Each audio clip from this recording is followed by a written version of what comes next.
বাড়িতে সত্যনারায়ণ পুজোতে প্রমাণ সহ বৃন্দার মুখোশ খুলে দিল রাঙা আর ভয় পেয়ে গেল আহিরি। হ্যাঁ বন্ধুরা, এমনটাই হতে চলেছে আজকের পর্বে। বিস্তারিত জানতে ভিডিওটিতে লাইক দিয়ে চ্যানেলটিকে সাবস্ক্রাইব করে পুরো ভিডিওটি তোমরা দেখতে থাকো।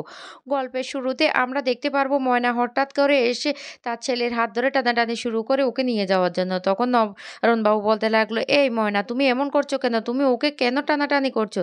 তখন বলতে লাগলো, সার্থকই বলেছে রাঙার মাথা ঠিক নেই, রাঙা কখন কি করে বসে ওকে ঘরে নিয়ে যেতে। তখন একলব্যের মা বলতে লাগলো, শুনো ময়না, তুমি ওকে এভাবে টেনে উপরে নিয়ে যাবে না, আমি বলছি তো রাঙা কিচ্ছু করবে না। তখন ময়নার ছেলে বলতে লাগলো, আমি যাবো না, বলছি যাবো না, আমি এখানেই থাকবো। ময়না তখন বলতে লাগলো, না তোকে উপরে চলে যেতেই হবে। তো একলব্যের মা তখন বলতে লাগলো, ময়না তোমাকে আমি কি বলছি তুমি শুনতে পাওনি? আমি বলছি না কিচ্ছু করবে না, আর তুমি কেন ওকে এভাবে পুজোর জায়গা থেকে টেনে নিয়ে যাচ্ছ? তখন নবারণ বাবুও অনেকটা রেগে যায় আর বলতে লাগলো, ময়না তোমাকে আমি নিষেধ করছি, তুমি ওকে এভাবে এখান থেকে নিয়ে যেও না। তখনই ময়নার ছেলে বলতে লাগলো, ঝুম তুই আমার হাতটা শক্ত করে ধরতো, আমি কিছুতে এখান থেকে যাব না। তখন একলব্য চলে আসে আর এসে বলতে লাগলো, মেজো বৌদি তুমি এমন করছো কেন? আমি বলছি তো, আমি বলছি রাঙা ওকে কিচ্ছু করবে না, আমি তার দায়ভার নেব। তখনই ময়না বলতে লাগলো, বুঝতে পারছি না এখন রাঙা জি কাণ্ডকীর্তি করছে, বনের পশু সবাইকে ডেকে নিয়ে আসছে, হঠাৎ করে কখন যে কাকে কি করে বসে সেটাই তো বুঝতে পারছি না। এই কথা শুনতে তখন আহিরি অবাক হয়ে যায়। আহিরি মনে মনে খুশি হয়ে যায় আর বলতে লাগলো, নিশ্চয়ই রাঙার মাথাটা পুরোটাই নষ্ট হয়ে যাচ্ছে। একলব্য তখন বলতে লাগলো, মেজো বৌদি তুমি তুমি শুধু শুধু ভয় পাচ্ছ, আমি তার গ্যারেন্টি নিচ্ছি রাঙা কিচ্ছু করবে না। রাঙা কোথায়? রাঙা আসেনি পুজোর এখানে। তখনই সেখানে পাঞ্চারি আর অদিতি বলতে লাগলো, না না, আমরা রাঙাকে কিছুতে আনতে পারিনি, ও কিছুতে আসবে না, ও আমাদের ধাক্কা দিয়ে ঘর থেকে বের করে দিয়ে দরজা বন্ধ করে বসে আছে আর বসে বসে বিয়ের অ্যালবাম দেখছে। তখন রাঙা একলব্যের মা বলতে লাগলো, বিয়ের অ্যালবাম দেখছে এখন?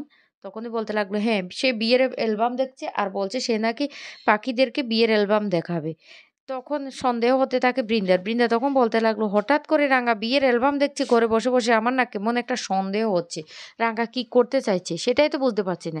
একলব্য তখন বলতে লাগলো, মা তুমি কিচ্ছু চিন্তা করো না, আমি গিয়ে রাঙাকে বুঝিয়ে নিয়ে আসার চেষ্টা করছি, দেখো আমি নিয়ে আসবো পুজোর এখানে। তখন বৃন্দা বলতে লাগলো, রাঙা মেয়েটাকে নিয়ে না আমাদের বড্ড চিন্তা হচ্ছে, মেয়েটা কত চঞ্চল ছিল, কত ভালো ছিল, আর এখন মেয়েটা কেমন জানি হয়ে গেছে। সভ্য তখন বলতে লাগলো, হ্যাঁ আমারও না ময়নাকে নিয়ে প্রচণ্ড টেনশন হচ্ছে, মেয়েটা কত ভালো ছিল, আর সে মেয়েটা এখন এখন কেমন জানি হয়ে গেছে। একলব্য তখন বলতে লাগলো, ঠিক আছে মা, আমি রাঙাকে নিয়ে আসতে যাচ্ছি। এই বলে রাঙাকে আনার জন্য একলব্য ঘরে চলে যায়। এদিকে তখনই বৃন্দা বলতে লাগলো, আহিরি আমার একটা সন্দেহ হচ্ছে, আমার মনে হচ্ছে রাঙা ঘরের মধ্যে কোনো একটা কিছু জন্য দরজা বন্ধ করে বসে আছে। তখনই আহিরি বলতে লাগলো, না আমার তো সন্দেহ হচ্ছে না। এইদিকে রাঙা বৃন্দার ছবিটা হাতে নিয়ে বলতে লাগলো, আমার না এই ছবিটা দেখে কেমন কেমন মনে হচ্ছে, না এক কাজ করলে কেমন হয়। এই বলে একটা মার্কার পেন দিয়ে রাঙা সেই ছবিটার মধ্যে দাড়ি গোঁফ এগুলি আঁকতে থাকে। আর এক পর্যায়ে দেখতে পায় যে সেটা একটা বড় বৌদির ছবি। আর সে ছবিটাই অবিনাশের ছবির সাথে পুরোটা মিলে গেছে। তখন রাঙা বলতে লাগলো, বড় বৌদি তুই তাহলে অবিনাশ যে সেই একাডেমিতে গিয়ে আমাকে মেরে ফেলার চেষ্টা করেছিলি? তুই সাপের বিষ দিয়েছিস তীরের ফলাগুলোতে? তোকে তো এবার আমি ছাড়বো না, তোকে আমি এবার শেষ করে ফেলবো। তুই একটুও বদলাসনি, তুই এখন এখন আবার এই বাড়িতে এসে ঢুকেছিস, তাও আবার নাটক করছিস। তুই তো পাল্টাসনি, সেটা আমাকে এবার প্রমাণ করে দিতে হবে। তখন একলব্য চলে আসে ঘরে আর এসে বলতে লাগলো, এ রাঙা রাঙা তুমি কি করছো, তুমি ঘরের মধ্যে দরজা বন্ধ করে কি করছো? রাঙা তখন বলতে লাগলো, হরে উড়ান বাবু, আমি প্রমাণ পেয়ে গেছি, আমাকে কে মারতে চেয়েছে তার প্রমাণ আমি পেয়ে গেছি। তখন একলব্য বলতে লাগলো, তুমি কি বলতে চাইছো রাঙা, কি প্রমাণ পেয়েছো? রাঙা তখনই একলব্যের হাতে সেই বড় বৌদির ছবিটা দিয়ে বলতে লাগলো, দেখ। তখন একলব্য সেই ছবিটা দেখে দেখতে পায় যে সেই ছবির এটা পুরো অবিনাশের ছবির মতো। একলব্য তখন মনে করতে থাকে সে একাডেমির ছেলেটা, আর সেটার কথা মনে পড়ে বলতে লাগলো, রাঙা বড় বৌদির সাথে তো সেই ছেলেটা পুরোটাই মিলে যাচ্ছে। তখন রাঙা বলতে লাগলো, হরে হরে উড়ান বাবু, বড় বৌদিটাই এই কাজ করেছে। এখন বড় বৌদি আবার বাড়িতে এসেছে ভালো সাজছে সবার কাছে, বড় বৌদিটা একটুও পাল্টায়নি, তবে আমাদের কাছে তো কোনো প্রমাণ নেই, তাই বড় বৌদিটাকে এখন আমরা কিছুতেই ধরতে পারবো না। আগে আমরা প্রমাণটা হাতে করে নিই, তারপর বড় বৌদিকে হাতে নাতে ধরবো। বুঝতে পারছিস? এখন তুই নিচে যা, আমি পুজোতে যাব না। এদিকে রাঙা আসছে না দেখে বৃন্দার প্রচণ্ড টেনশন হতে থাকে। বৃন্দা বলতে লাগলো, কি ব্যাপার, কিছুই তো বুঝতে পারছি না, এতক্ষণ পর্যন্ত রাঙা ঘরের দরজা বন্ধ করে বসে থাকবে আহিরি, আমার কিন্তু সন্দেহ হচ্ছে। আহিরি তখন বলতে লাগলো, না না, বড় বৌদি আমার না একদম সন্দেহ হচ্ছে না। আমার মনে হচ্ছে ওষুধেই এ রাঙার মাথাটা পুরোটা নষ্ট হয়ে গেছে। তখন এই কথা শুনে বৃন্দা বলতে লাগলো, "না, আমার না কেমন একটা সন্দেহ হচ্ছে। না আমাকে একবার উপরে যেতে হবে।" এইদিকে একলব্য তখন বলতে লাগলো, "তুমি এখন কি করবে রাঙা? তুমি পুজোতে যাবে না?" রাঙা তখন বলতে লাগলো, "না, আমি পুজোতে যাব না। আমার যেহেতু সন্দেহ হয়েছে আমি বড় বৌদির ঘরটা একবার ভালো করে খুঁজে দেখব। আর তুই নিচে চলে যা।" তখন একলব্য বলতে লাগলো, "মা যদি জিজ্ঞেস করে আমি কি বলবো? কি বলবো? মা তো উম বড্ড চিন্তা করছে তোমাকে নিয়ে।" তখন রাঙা বলতে লাগলো, "তুই আস্তে করে মাটাকে বলে দিস। বলবি যে আমি ঘরের মধ্যে প্রমাণ খুঁজছি, তাহলে মা বুঝে যাবে।" তখন একলব্য নিচে চলে আসে আর এসে বলতে লাগলো, "আমি না রাঙাকে কিছুতেই নিচে আসতে পারিনি। কারণ রাঙা কিছুতে আসতে রাজি হচ্ছে না। রাঙা দরজা বন্ধ করে ঘরের মধ্যে বসে আছে। রাঙা বলছে রাঙা নাকি পুজোতে আসবে না।" তখন একলব্যের মা বলতে লাগলো, "কিরে আকু, এটা কোন ধরনের কথা? রাঙার জন্য পুজো দিচ্ছি, রাঙা আসছে না?" একলব্য তখন তার মায়ের কাছে গিয়ে বসে বলতে লাগলো, "মা চিন্তা করো না।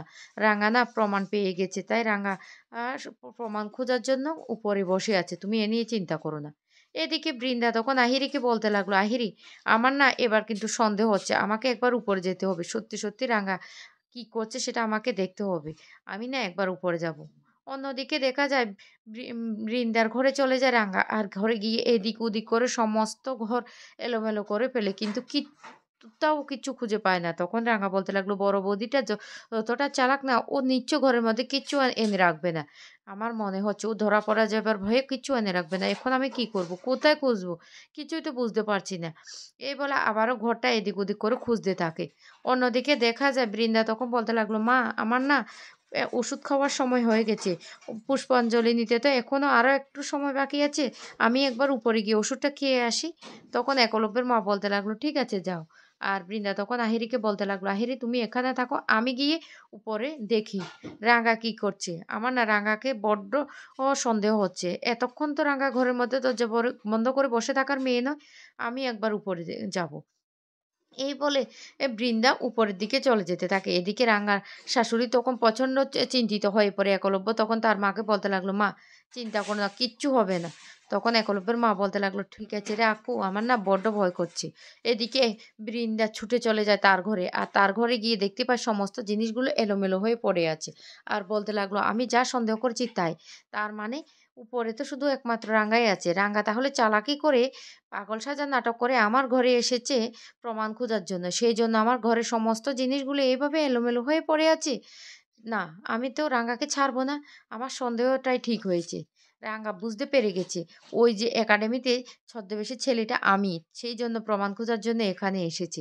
দাঁড়া রাঙা, তোর অবস্থা এবার আমি কি করি দেখ। তুই তুই আমাকে ফাঁসাতে এসেছিস তো? তুই আমাকে চিনিস না।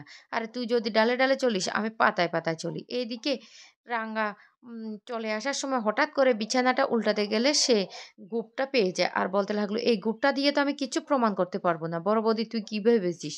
তুই ভেবেছিস আমি কিচ্ছু টের পাইনি। আমি তো সবটা টের পেয়ে গেছি। এবার শুধু সময়ের অপেক্ষা।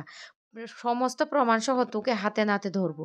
কারণ এর আগে তো তুই কিছুতে স্বীকার করবি না তুই যে এই কাজটা করছিস। তুই যে অবিনাশ ছেলে যে আমাকে মারতে গিয়েছিলে একাডেমিতে সেটা তো আমি প্রমাণ করেই দেব। সেটা প্রমাণ করব আজকে পুজোর দিনে। আমাকে সত্যজিৎ বাবুকে এবার ফোনটা করতে হবে। আর সত্যজিৎ বাবুকে সবটা বলতে হবে।" এইদিকে রাঙার শাশুড়ি বড্ড টেনশন করতে থাকে রাঙা নিচে আসছে না দেখে। অন্যদিকে সত্যজিৎ বাবুকে নিয়ে আসে রাঙা ফোন করে। আর সমস্ত প্রমাণগুলো সত্যজিৎ বাবুর হাতে তুলে দিলে সত্যজিৎ বাবু পুজোর মণ্ডপে সবার সামনে বৃন্দাকে ধরে ফেলে বৃন্দার সমস্ত চক্রান্ত সবার সামনে ফাঁস করে দেয়। আর ভয় পেয়ে যায় তখন আহিরি। তো বন্ধুরা আজকের আপডেটটি তোমাদের কাছে কেমন লেগেছে অবশ্যই কমেন্ট করে জানাবে।